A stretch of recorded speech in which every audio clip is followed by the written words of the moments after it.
राधे राधे। श्री हरिदास, श्री कुंज बिहारी। कैसे हैं आप सभी लोग? आई होप कान्हा जी की कृपा से आप सभी लोग अच्छे होंगे और स्वस्थ होंगे। कार्तिक मास महात्म्य कथा अध्याय 19।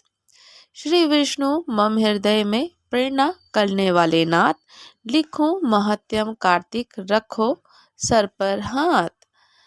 राजा पृथ्वी ने पूछा, हे नारद जी, अब आप ये कहिए कि भगवान विष्णु जी ने वहां जाकर क्या किया और जलंधर की पत्नी का पतिव्रत किस प्रकार से भ्रष्ट हुआ। तो नारद जी बोले, जलंधर के नगर में जाकर विष्णु जी ने उसकी पतिव्रता स्त्री वृंदा का पतिव्रत भंग करने का विचार किया और वे उसके नगर के उद्यान में जाकर ठहर गए और रात में उसको स्वप्न दिया। वे भगवान विष्णु जी की माया और विचित्र कार्य पद्धति थी और उसकी माया द्वारा जब वृंदा ने रात को वह स्वप्न देखा कि उसका पति नग्न होकर सर पर तेल लगाए महिष पर चढ़ा है और वह काले रंग के फूलों की माला पहने हुए है तथा उसके चारों हिंसक जीव हैं। वे सर मुड़वाए हुए अंधकार में दक्षिण दिशा की ओर जा रहा है। उसने नगर को अपने साथ समुद्र में डूबा हुआ इत्यादि बहुत से स्वप्न को देखे। तत्काल ही वह स्वप्न का विचार करने लगी। इतने में उसने सूर्य देव को उदित होते हुए देखा तो सूर्य ने उसे एक छिद्र दिखाई दिया और वह कांतिहीन था। इससे उसने अनिष्ट जाना कि वह भयभीत हो रोती रही और छज्जे पे तो कभी अटारी पे और कभी भूमि पे कहीं भी उनको बैठकर रोती रही, पर शांति को प्राप्त ना हुई। उनको मन को सुकून नहीं मिला, शांति नहीं मिली। फिर अपनी दो सखियों के साथ उपवन में गई और वहां उसे शांति भी नहीं मिली। फिर वह जंगल में निकल गई और वहां उसने सिंह के समान दो भयंकर राक्षसों को देखा, जिससे वह भयभीत होकर भागने लगी। उसी क्षण उसके समक्ष अपने शिष्यों सहित शांत मुनि तपस्वी वहां आ गए। भयभीत वृंदा उसके गले में अपना हाथ डाल उससे रक्षा की याचना करने लगी। मुनि ने अपनी एक ही हुंकार से उन राक्षसों को भगा दिया। तो वृंदा को आश्चर्य हुआ तथा वह भय से मुक्त हो मुनिनाथ जी को हाथ जोड़ प्रणाम करने लगी।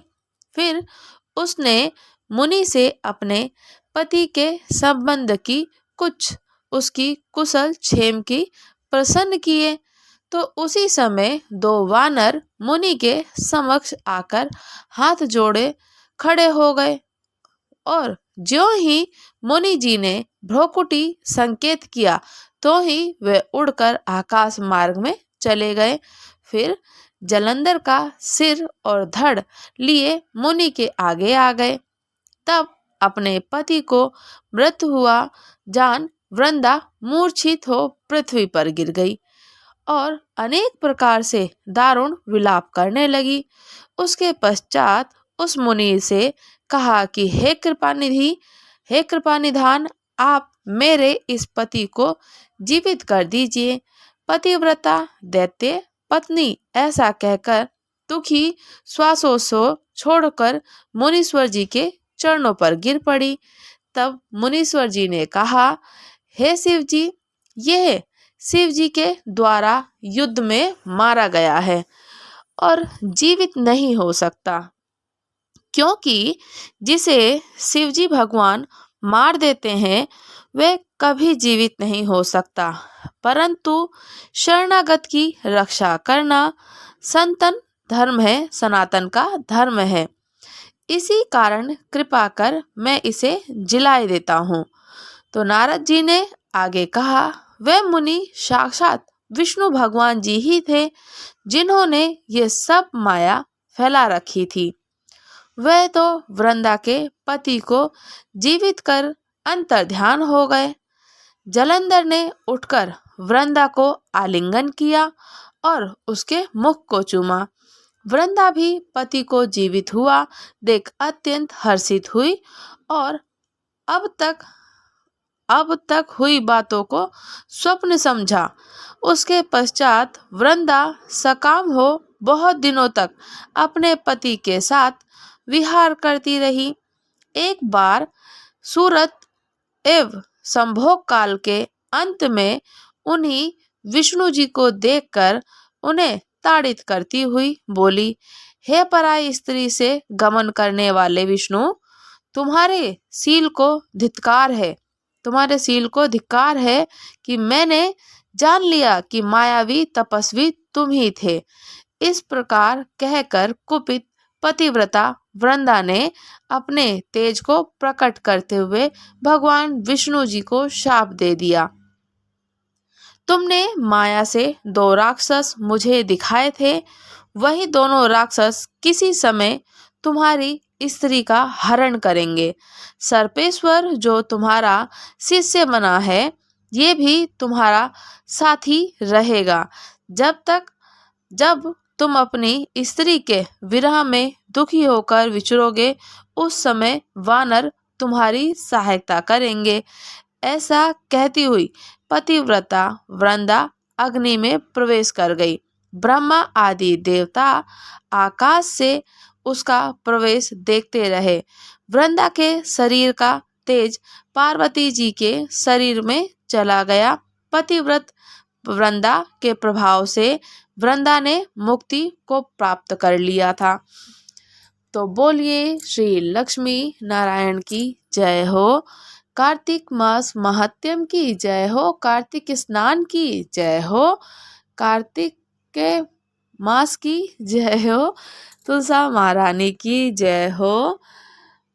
दामोदर मास की जय हो। श्री राधा रानी की जय हो। ऐसे ही कथा को श्रवण करते रहें, आनंद लेते रहें। तुलसी महारानी के समक्ष पूजा करें। जब दीपदान करें तो कथा को श्रवण करें या पढ़ें आप, तो और ज़्यादा फलदायक होता है और आनंद आएगा। साथ ही साथ में दीपदान सुबह शाम करना ही करना है, ये नियम और संकल्प। अगर आप हर रोज जलाशय पे, तीर्थ नदी पे नहीं जा सकते हैं, तो जिस दिन कार्तिक पूर्णिमा होगी उस दिन आप अवश्य जाइएगा और जलाशय में स्नान कर दीपदान कीजिएगा। दीपदान करने का बहुत बड़ा महत्व है और आप सभी लोग जानते ही हैं कि दीपदान का महत्व कितना फलदायी होता है। तो राधे राधे। श्री हरिदास श्री कुंज बिहारी।